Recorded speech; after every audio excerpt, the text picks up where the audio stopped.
2024-25 featured a change in the Atlantic Division playoffs for the first time in a while. Will we get another change in 25-26? That's coming up here on the Locked On NHL podcast.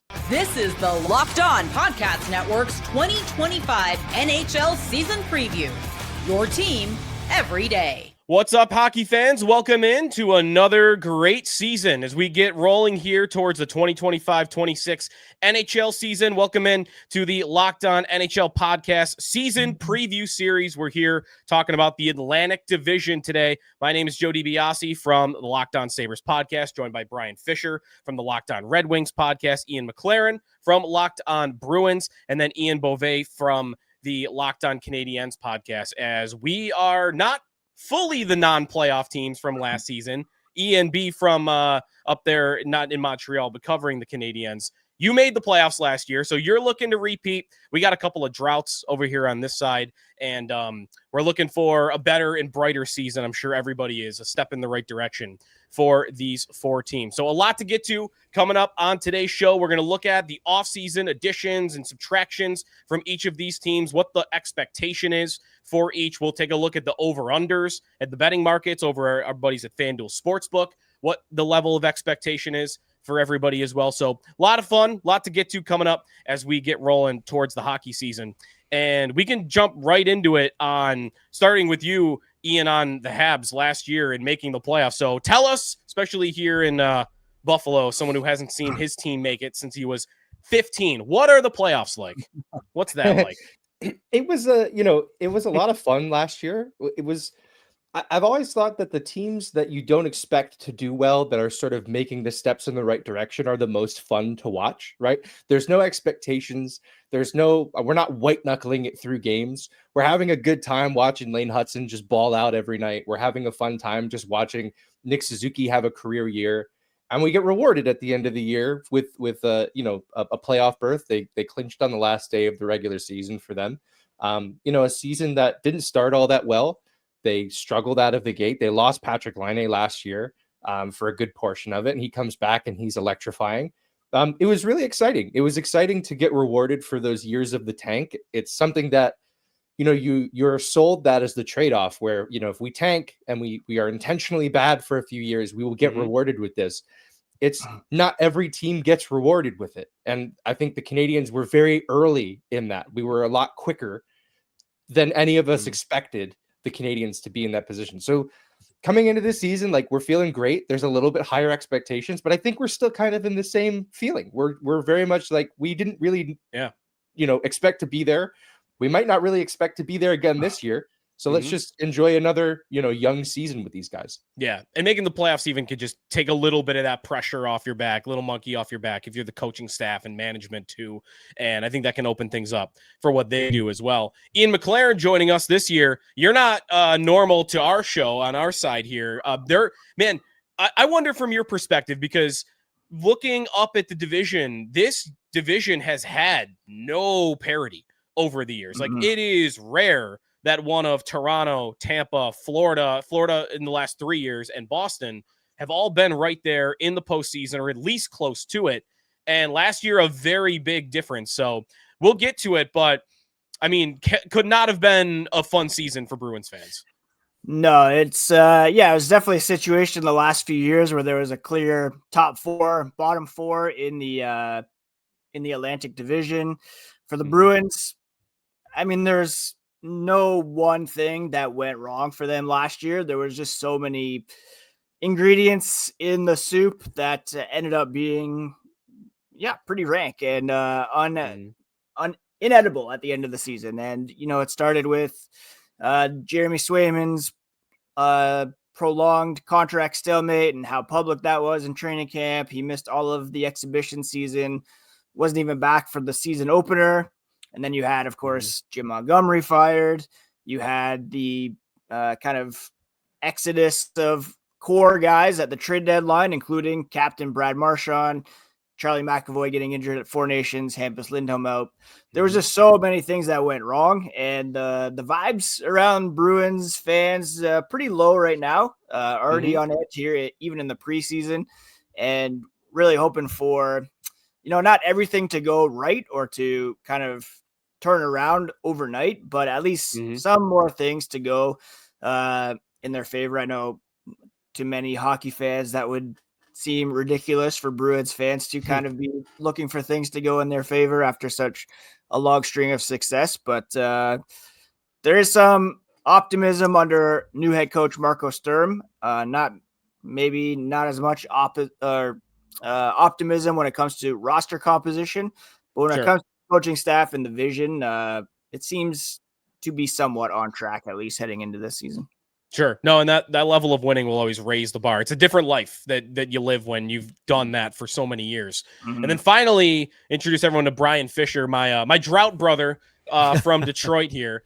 Sabres with the longest drought in NHL history, the Red Wings with the fourth longest drought in NHL history. So we have definitely felt the short end of the stick on that parity in the division. Detroit's come a little closer than Buffalo has in the last couple of years. So I don't know where you are after last season going into this year. But man, it would be fun to just do some shows and some previews of playoff series at some point. That'd be fun, hopefully. Yeah, I've been doing this since 2022, I believe.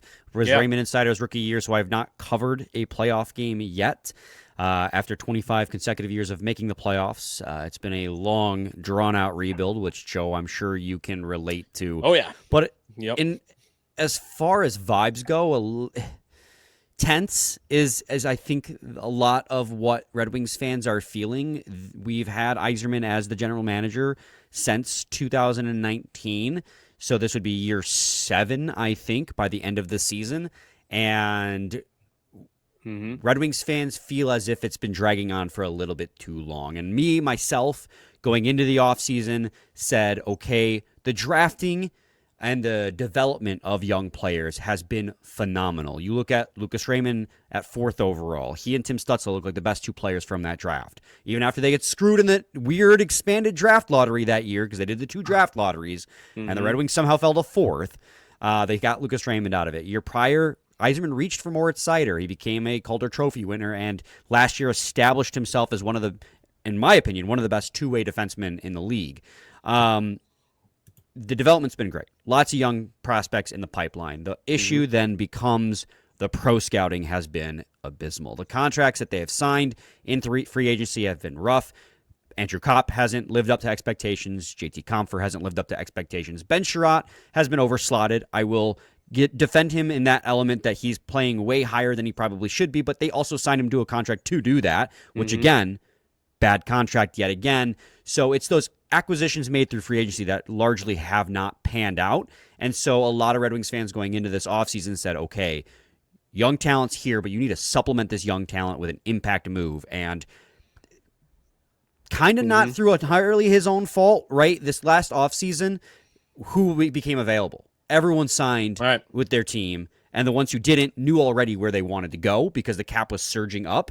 Everyone had the money to retain their guys, and so nobody had to trade trade anyone away through cap crunch either.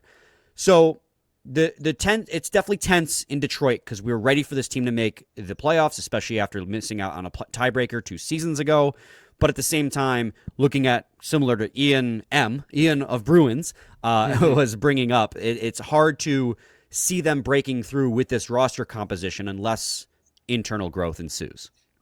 Yeah, that the cap point is really good. Ehlers goes to Carolina, but otherwise, half the league has more than $4 million in cap space that they couldn't use because there just weren't enough guys that were worth it. So maybe we'll see that filled out in the coming years. So we're going to take a look at the over-unders, our best positive spin on each team as well. I'm going to try really hard for Sabre fans on that one. So that's coming up here. And here, if you're watching along on YouTube, we got the over-unders up there. Montreal at 92.5 over at FanDuel Sportsbook for their point total. The Sabres coming in at 86.5. That even surprised me a little bit. That was a little lower a couple weeks ago. I think it's actually been bet up, but 86.5 for the Sabres. Detroit at 83.5, and then Boston down at 79.5. So the betting line not being kind to the Bruins line on the season. So Ian Boisvert, we'll start with you on Montreal for that total and best sales pitch for them hitting the over 92.5. Would that even be a successful season in your mind, just barely getting over that threshold and maybe squeaking into the playoffs again? Or do you think the most optimistic point of view for Montreal is something beyond that? I think it's a reasonable aspiration for them to hit the over on this one. Last year, they made the playoffs with 91 points, which wouldn't have been enough in the West. The West would have been, the Flames would have beaten them out to get into the playoffs if they were in the Western Conference. So I think I'm going to take the over. This feels like a 95-point team. And I say that because, they're getting a full season out of Patrick Laine, whether or not that is, what they're, what they need, they're going to get it. They're getting a new guy in Noah Dobson. They're getting the odds-on favorite to win the Calder Trophy in Ivan Demidov. There's a lot to be excited about them adding to this roster. E&M, the Bruins, 79.5. That's a low total. What's your most optimistic view of the Bruins, and would you be over or under on that number? In terms of the Bruins, they finished 76 points last season, tied for worst in the Eastern Conference. I find it hard to believe that they can't muster at least 2 more wins to get back to 80 points to hit the over on this. Like I said before, Hampus Lindholm's coming back, Charlie McAvoy coming back. You take any top 2 defensemen off any team in the NHL, and that's certainly going to hurt. Bring them back. Hopefully that will also help Jeremy Swayman to reestablish himself as a hang goaltender in the NHL. The biggest question for the Bruins is who's going to score beyond David Pastrnak. He had 106 points last season. The next closest guy was Morgan Geekie with 57, which is Huge just a gap. Staggering difference. I know the Bruins bottomed out, but David Pastrnak should be more in the MVP conversation, maybe this season if they're challenging for a wild card spot. I don't think they're going to make the playoffs. I think they're at best like second wild card team, maybe sneaking in. But to suggest that they can't muster at least 4 more points than they did last year seems for me, like if Swayman can have an incredible year too, like I think he's capable of that, but it's just he's gonna have to be way better than he was last year, obviously.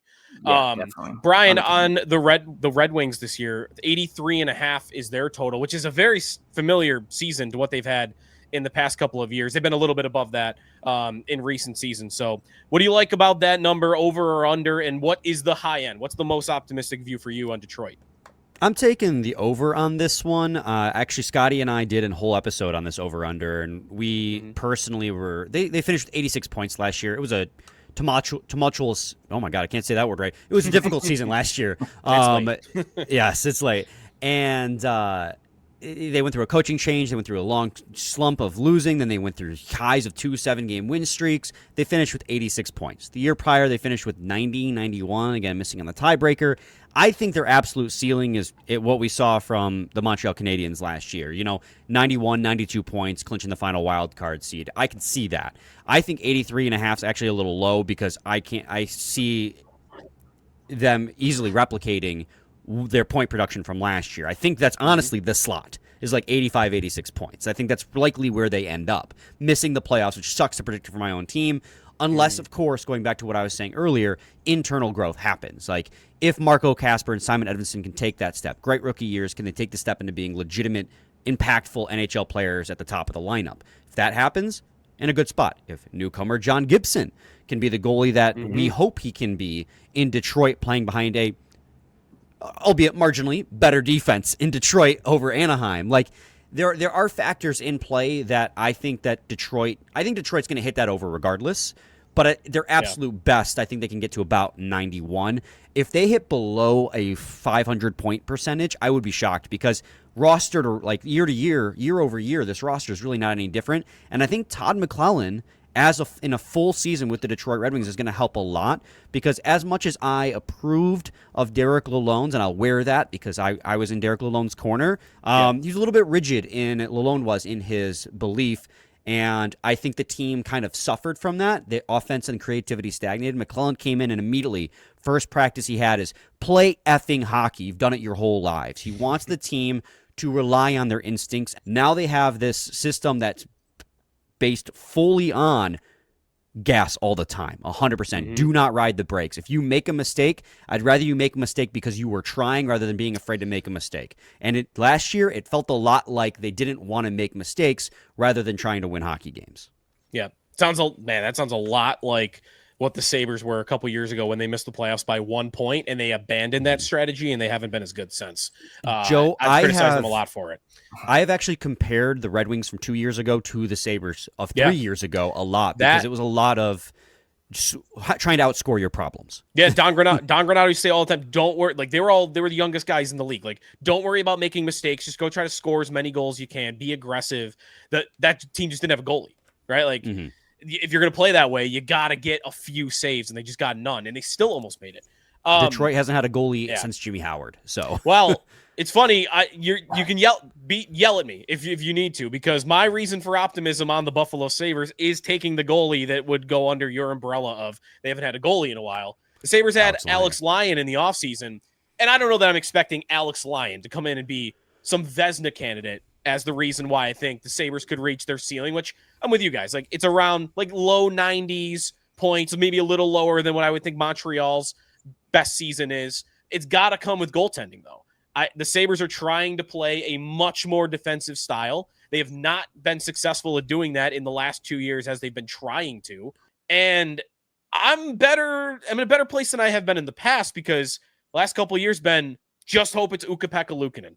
And that's kind of it. It's him and a rookie. It's been the goalie setup the last couple of years, or James Reimer off waivers. This year, I don't know which one it will be or if any of them will, but between Luukkonen, Alex Lyon, and Alex Georgiev, 3 NHL goalies, I think they're just throwing darts and hoping, close your eyes and hope that one of them is able to give you a decent season. So if the Sabres can get that to work, I think they could be like a 91, 92 point team. But I think the possibilities that they're lower, there's way more of them. So some reason for optimism, but if I'm being realistic, I think the Sabres are probably underneath that 86.5 point total. Coming back on the other side, what were our team's biggest offseason additions and some breakout candidates to look for from Detroit, Montreal, Boston, and Buffalo? All coming back here on a season preview edition of the Atlantic Division on the Locked On NHL podcast. Most people can't name all their financial accounts or even what they're worth, whether it's 401ks, properties, or investments. And when you don't have the full picture, you can end up leaving money on the table. That's why there is Monarch Money. It's an all-in-one personal finance tool, helps bring your entire financial life together in one clean, easy-to-use interface on your laptop or on your phone. Monarch is built for people with busy lives. If you've put off organizing your finances, Monarch is for you. Monarch does all the heavy lifting for you. You can link all your accounts in minutes, see clear data visuals, smart categorization of your spending, and finally feel in control of your money without ever touching a spreadsheet. I like it best. It helps keep track of how often I'm going out to eat. And also, you and your partner helps keep that in line as well. So don't let financial opportunity slip through the cracks. Use code LOCKEDONNHL at monarchmoney.com in your browser for half off your first year. That's 50% off your first year at monarchmoney.com with the code LOCKEDONNHL. Welcome back. Joe DiBiase, Brian Fisher, Ian McLaren, and Ian Boisvert from Locked On Canadiens, Bruins, Red Wings, and Sabres, all getting ready for the 2025-26 season. And it was a long off season, longer for some than others. It was a weird off season. More cap space for all these teams, but not a lot of top players that were available to fill that up. So, Ian, we'll start with you on Montreal. What type of offseason was it for the Canadiens, and what would you call their biggest offseason addition? It was funny. It was a quiet offseason, and then there were 2 big pops. They didn't, the Canadiens spent a lot of time probably just checking the trade market. Kent Hughes is very active in that. Just, his past as an agent, I think, lends itself to him constantly wanting to know what's going on out there. The big one happened the day of the draft with Noah Dobson coming to Montreal and immediately signing an 8-year contract worth $9.5 million a year. Montreal gives up not a lot in the immediate sense, right, but the package is substantial. It's 2 first-round picks and Emil Heinemann, who was beloved in Montreal in his brief time with the Canadiens. Heineman, of course, last year was I think he was like top 5 in rookie goal scoring, and then he got hit by that car in Utah, and like his season just fell apart. Like he broke his wrist. They joked like Heineman was a physical player. They joked that the car was totaled. It was. I completely forgot about this. It was a wild story. I remember I got a text from my friend like Heineman got hit by a car. I was like, "Excuse me, I didn't." I think we all just reacted like, "Wait, that was real? You weren't like using an analogy?" Like, no, he actually got hit by a car. No, it was a state vehicle in Utah. Yeah. So be careful on the streets. But it was a substantial trade to get Noah Dobson in Montreal, and it's a piece that a lot of teams I think were after. It's a right shot, mobile puck moving defenseman capable of a 70-point season like we saw. What'll be interesting to see is he's not on the alpha power play unit in camp. That's obviously going to be Lane Hutson's chair for the remainder of his time in Montreal, you'd have to imagine. But he gets a pretty substantial power play unit in he gets Ivan Demidov and Patrick Laine and Kirby Dach up front. So it'll be interesting to see how he slots in from an offensive perspective. They also grabbed Zach Bolduc in a trade with the St. Louis Blues. They trade Logan Mailloux back the other way. With them grabbing Dobson and already having Reinbacher, Mailloux becomes expendable, another mobile right shot defenseman. And they get a guy who's going to slot in on another power play unit, the one with Nick Suzuki and Cole Caulfield, and he's going to play the bumper. They added a lot of, they're starting to add more talent to help them now, which I think is key to their rebuild turning the corner. We're not trading for futures anymore. We're trading futures away. This summer marked a big milestone in the rebuild, in that it seems like the future is still important, but the now is becoming more important. And then, of course, we spent all summer talking about Sidney Crosby coming to Montreal. I don't necessarily. That's fun, though. It's super fun. There's only so much of it I can do before I stop even believing myself when I say it. Get ready to do more of it, because the Penguins are going to be really bad again, and that's going to be the story again. Yeah. So I mean, that's always going to be in the back of Canadiens fans' minds until we learn otherwise.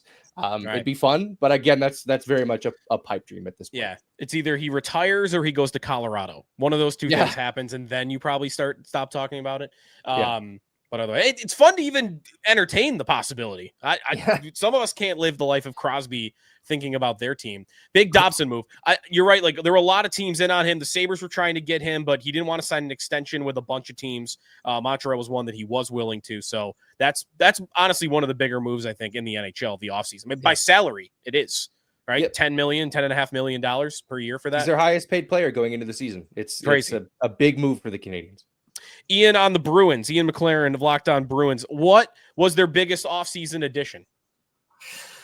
That's a tough one. They didn't really do a ton in terms of adding to the roster. They had done some of the heavy lifting at the trade deadline last year by subtracting. I mentioned Middlestat. They had some money to spend in free agency, upwards of, let's say, after signing some depth guys, they sell at about $8 million, 7.5. They turned that into the Jeannot signing, and then they traded for Victor Arvidsson. So that those two guys kind of take up what could have been a contract signed by a better player. As we have mentioned, those guys weren't that available. Arvidsson, I guess, a bit of a flyer on him. The biggest additions, though, were James Hagen's falling to 8. I was going to say, exactly. Yeah, a year ago, if I had told you James Hagen's going to fall to 8 to the Bruins, one, you'd be mad they missed the playoffs, but you'd probably be happy he fell. Yes. Like the Bruins, there was a chance at one point they could maybe get within the top 5.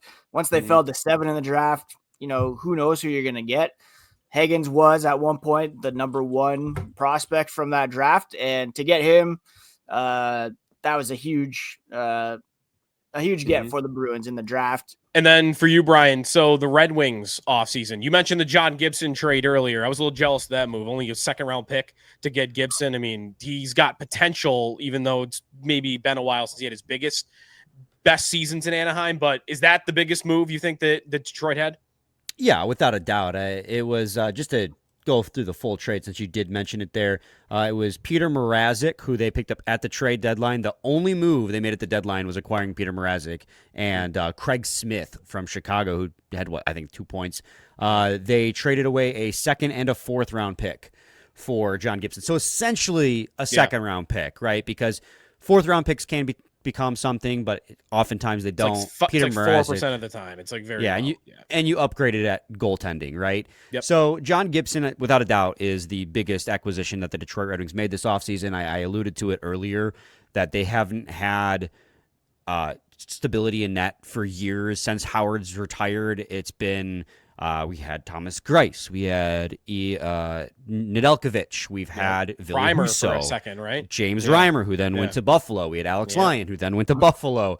Cam Talbot. And, there's a common theme amongst every single one of these goalies, especially the most recent ones, in Nedeljkovic, Husso, and Talbot, in that, and even Lyon. When we start playing them, they play out of their effing mind. They play incredible. And then, because the Red Wings have no other goalie, and because they have no defense, we wear them into the ground. The Red Wings wear them into the ground, and by the end of the season, they're not performing the way they did at the start of the year.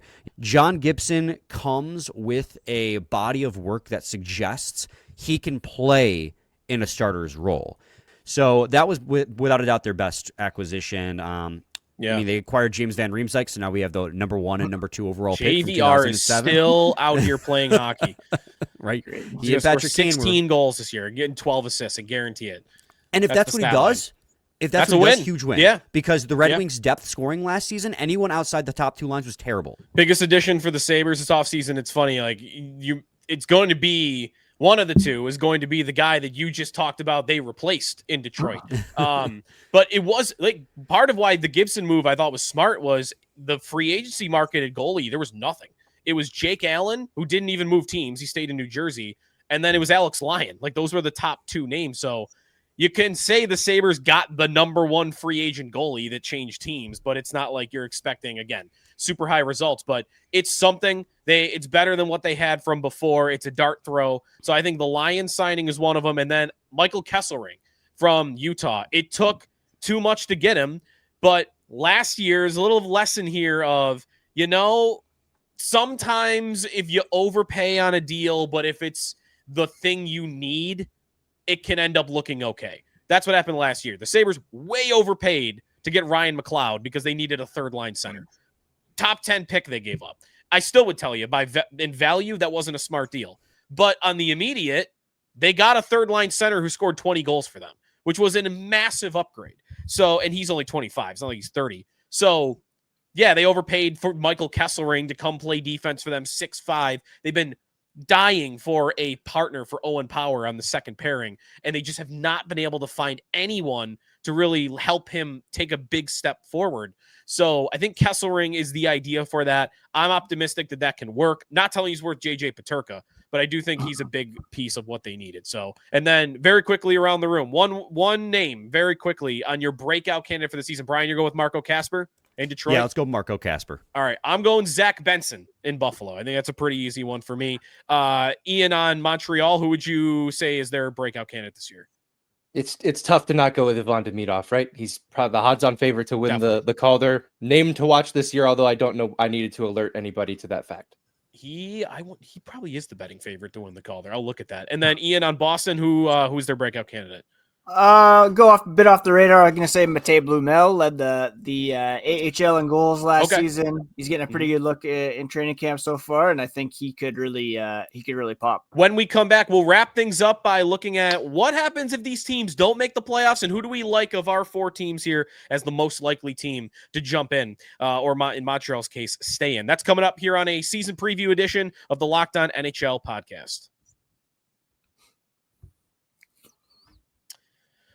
Back here talking some 25-26 NHL season, Atlantic Division. Hockey is almost back. You can hear the pucks hitting the boards. You can hear the skates, cutting across the ice. We're almost there. Atlantic Division, and these 4 teams all looking to take steps forward and, in some of our cases, make the playoffs for the first time in a long time.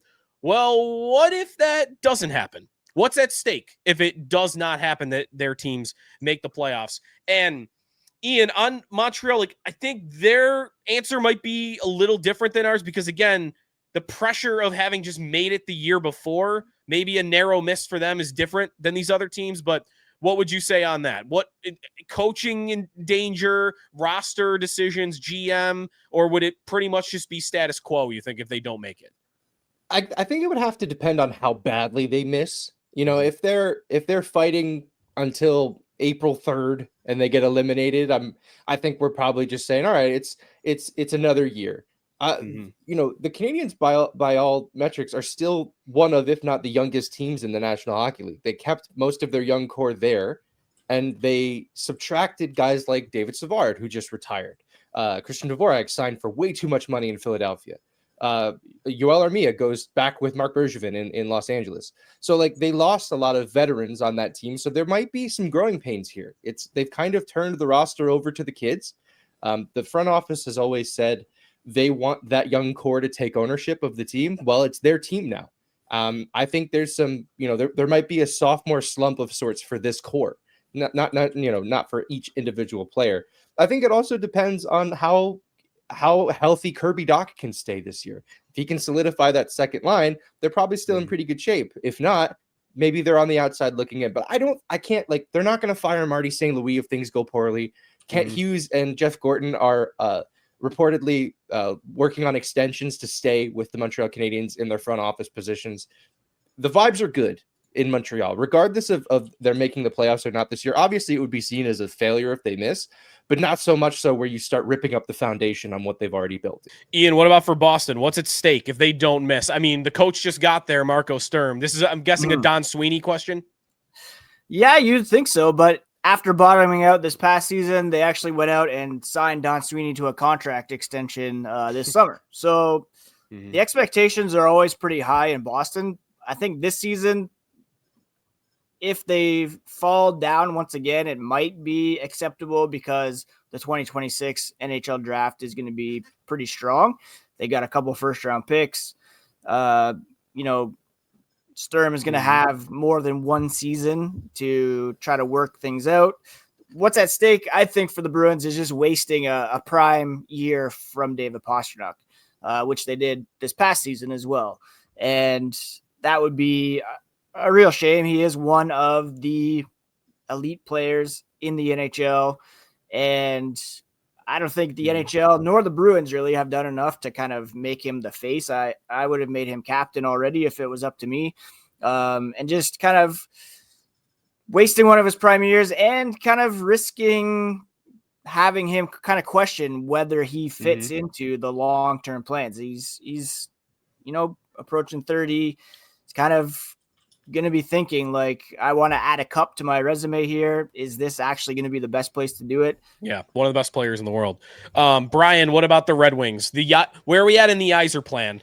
If the drought hits 10, who's on the hot seat? Could it be Yzerman? It's so tough, right? He's a legend of the franchise. I'm sure you talk about this every day, but where are they at if they miss again? So this is an interesting situation because the narrative in the media and amongst the fans would be, if you don't believe his seat is already hot, it should be hot if they miss the playoffs again. So a lot of people in the fan base who are already fed up. This guy's seat is hot. We have to make a decision if we keep missing the playoffs. I don't believe that is the reality of the situation, though. It's not about him being a legend, which he is, of course, Steve Yzerman, one of the best to ever do it. It's that he has the full trust of ownership. Ownership, from all reports, is fully bought into his plan. And, in defense of that plan, I see the logic there. But eventually, you got to see that leap get taken. But he doesn't show his hand. He's very steady. He says, when we make the playoffs, we'll be a playoff team. We are rebuilding for as long as we're not in the playoffs. He says things like that. They interviewed him after they drafted Marco Kasper, and they go, where are you at in the rebuild? He goes, have we made the playoffs? Well, we're still rebuilding. So it's very intentional. He doesn't like to explain or expound upon or expand upon the plan because he doesn't want to do what the old Ottawa GM did, where he goes, the rebuild is over, and then miss the playoffs for 3 more straight years, because then you're really under fire. So what's at stake? I don't really think anything, unfortunately, and that's a very nihilistic answer, but I'm being honest. No, it's tricky.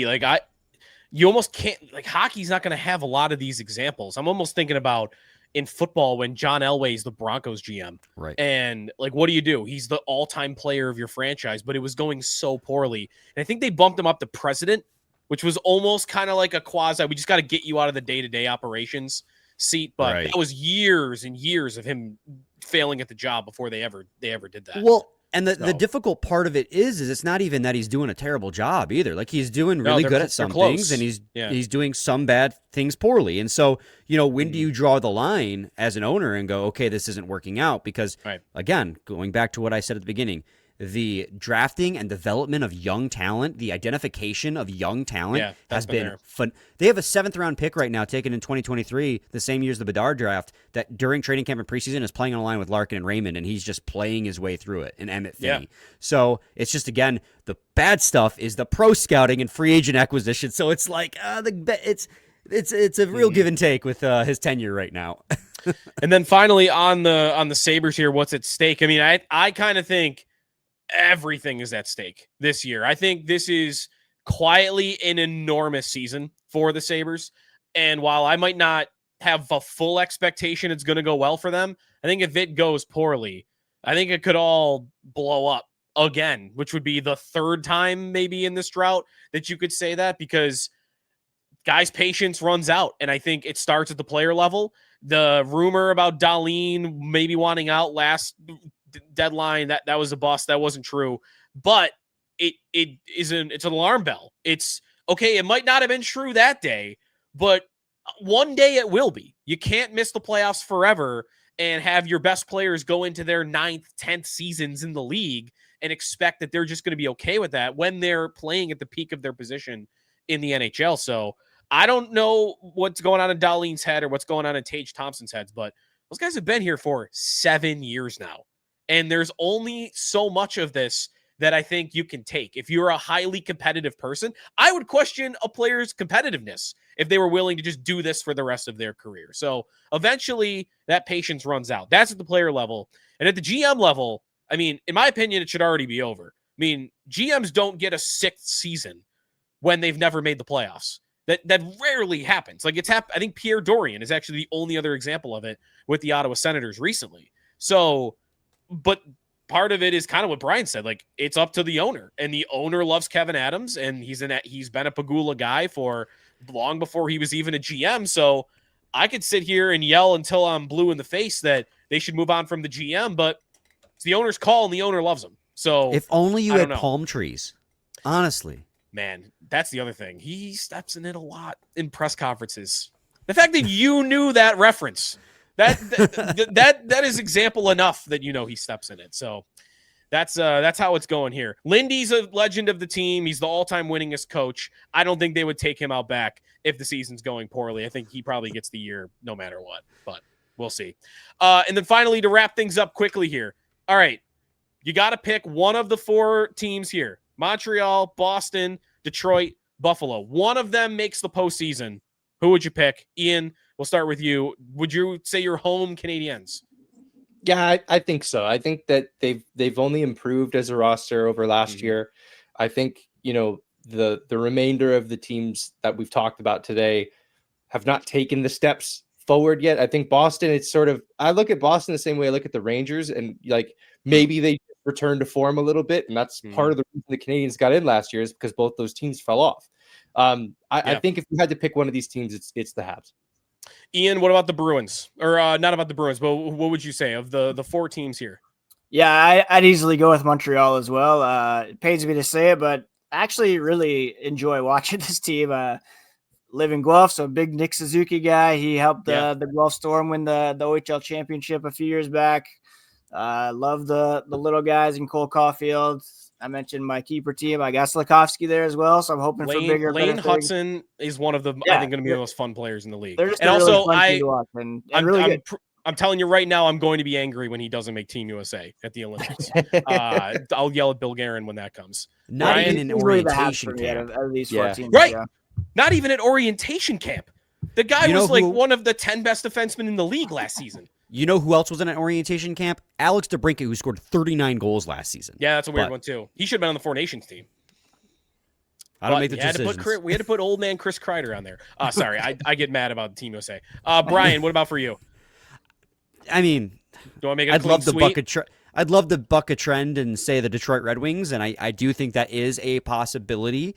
But when I look at the teams that got better this offseason, it's Montreal. We've already said it. Acquisition of Dobson, acquisition of Zachary Bolduc, another year older for Lane Hudson. It just seems like all things point to. Well, let me change it up then a little bit, because I think we're clean sweep. We all agree Montreal's the most likely. Let me put it a different way then, very quickly, because we went really long here. How likely is it that all 4 of our teams miss the postseason? And I think the real question there then becomes, you need a 4th Metro team to get in if you think all else is the same in the Atlantic.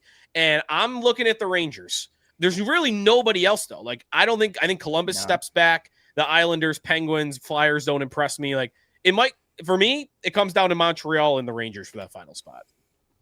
Yeah, that makes total sense. Yeah, I can't see or Ottawa drops out. I could see that happening. Possible. But who knows? Yeah, the Rangers could bounce back for sure.